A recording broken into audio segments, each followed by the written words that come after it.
the Sasha Vezenkov buyout, where the Raptors bought him out for $0, and also waiving Javon Freeman-Liberty, the Raptors have opened up cap space. Now, this cap space isn't supposed to be used necessarily, or it won't necessarily be used for the Raptors signing new players. What the Raptors will be looking to achieve potentially with this, and what they think they're going to be looking to achieve with this in actuality, is using it as a trade chip, using their extra cap space as a salary dumping ground to make them a more attractive destination for trade for players like, well, Bruce Brown. And I have 3 different possible trade scenarios where Bruce Brown ends up on a different team that the Raptors could take on to add some additional assets. So let's get talking about it.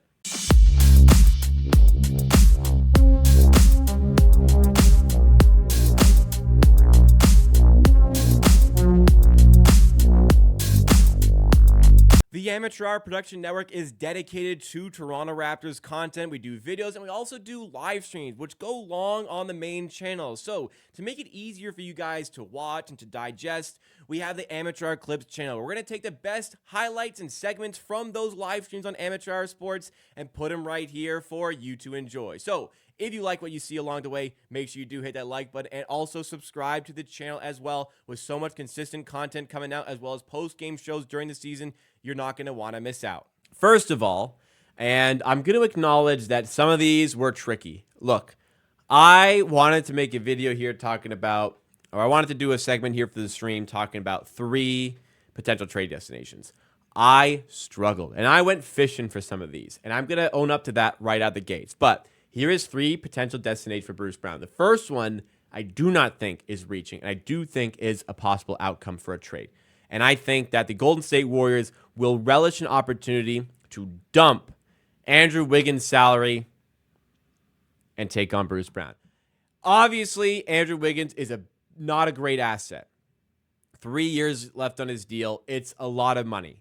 But I'm thinking salary cap's going up. And if you could recapture some of what Andrew Wiggins did previously, he's a good defender who can shoot, who can get to the rim. There might be something still there that Andrew Wiggins can offer. On top of Andrew Wiggins, I'm thinking it's going to cost at least a first and at least a second. It may cost a little bit more even to make this happen. But I think the Warriors would be happy to shed salary at the end of the year.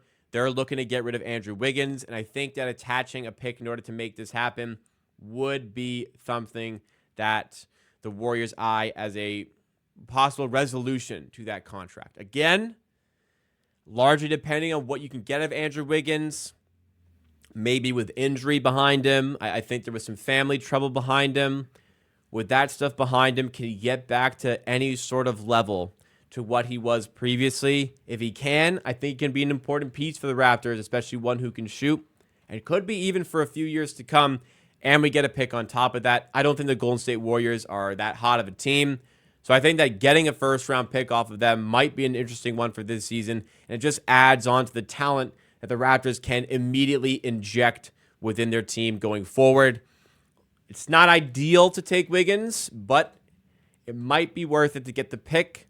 And Wiggins might be a good enough fit to go next to the likes of Scotty Barnes, Emmanuel Quickley, RJ Barrett. Kind of gives us a pretty dynamic and switchable team, honestly, that perhaps Darko Rajakovic wants to work with going forward. So I think the Golden State Warriors is one of the more realistic possible trade destinations. After that, I went through quite a few teams here and kind of struggled. A lot of teams have kind of solidified their roster, and we're really now in an era. So for a while, people had talked about it. So Bruce Brown's making $23 million this year. For a while, people have been talking about the death of that mid-range sort of contract. You're either a star or you're like a vet minimum, And I never used to buy into that because, $20 million contracts have always been pretty tradable contracts. But we're not really there anymore. Chicago still can't trade Nikola Vucevic's contract. The Raptors still haven't traded Bruce Brown, even though they've had 2 windows to do it now. Not a lot of teams have these sort of $20 million tradable contracts. It's the star player making 35 plus, or you're making like less than 13 and you're a complimentary piece. So it's kind of hard to shape this up. But I think one team who could be looking to shed salary and perhaps eye this player as perhaps surplus to requirements is what I'll say.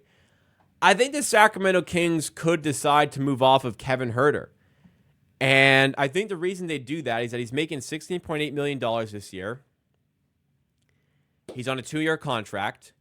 The emergence of Keon Ellis on a super cheap deal, who shot the hell out of the 3-ball last year. Kevin Huerter had a down year last year. I think the Kings could look at this as an opportunity to move off of Kevin Huerter's salary into the season, free up salary into the season, get Bruce Brown in for the year where they want to improve and get back into a playoff position, and perhaps the attaching salary to make this trade happen. This isn't one that necessarily bodes towards the salary dumping ground I described, but to get the salary where it needs to be, Trey Lyles is the inclusion. Now, in this case, Trey Lyles is a good player. He would be a great fit for the Raptors at the 4.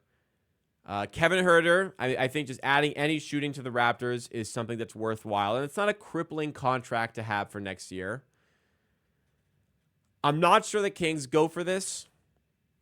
However, if they do feel as though Kevin Huerter is a slightly negative asset because of the 2-year contract, maybe this is the way they go. You know, they made a super salary cutting decision by trading us Mitchell, Vezenkov, and 2 pretty good second-round picks for Jalen McDaniels. So who knows? Maybe they do value getting rid of salary there. They do value losing that salary at the end of the season. But, yeah, honestly, I was a little bit confused by this, which measures the amount of wins achieved by making this trade. I don't feel like it's quite as lopsided in our favor as this is suggesting it is. But maybe I'm just not seeing it. Maybe I'm undervaluing Kevin Huerter a little bit. But I could see the Kings wanting to get off of Kevin Huerter, and this could be a trade that tries to make that happen. Not saying Kevin Huerter is necessarily that bad of a player. It's just Keon Ellis is a whole lot more cheaper to do a bit of a shooting guard role for that team. So I wouldn't rule this one out completely. The third one is another one. This was tough, but I could see why the Cavaliers could favor some sort of trade in mind here for Bruce Brown. This is another one where it's lopsided in the wins. Maybe I'm just not seeing it. I struggle to see the Kings one and this one going through. But what I have here, I personally do not rate Karis LeVert that highly. So I'm wondering if they're comfortable letting go of him, because Bruce Brown can be a little bit of that secondary ball handler, kind of stealing the tagline here, provide the open 3-point shooting for the team, a little bit more to the defense. I don't think Karis LeVert would be bad for the Raptors for a year before his contract expires. Georges Niang, just his defense makes it a little bit too difficult to use him. They could get off that. And I've tossed in Sam Morrell. I mean, they're giving up a lot of shooting here. A team that's not a great shooting team. The Cavs giving up quite a bit of shooting. But Sam Morrell here, tough to use because of the defense. But I think there's more of a role potentially for the Raptors. So this is what I've added in. No first for this one. But I was certainly scraping the bottom of the barrel here when it came to some of these trades.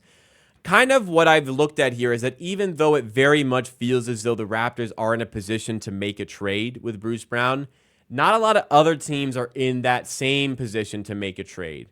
And perhaps the big one that it would come down to is I think the Lakers are a team that could eye him, or the Warriors. But those are some of the options out there. I could see why the Kings want to get off Huerter. I could see why the Warriors want to get off Wiggins.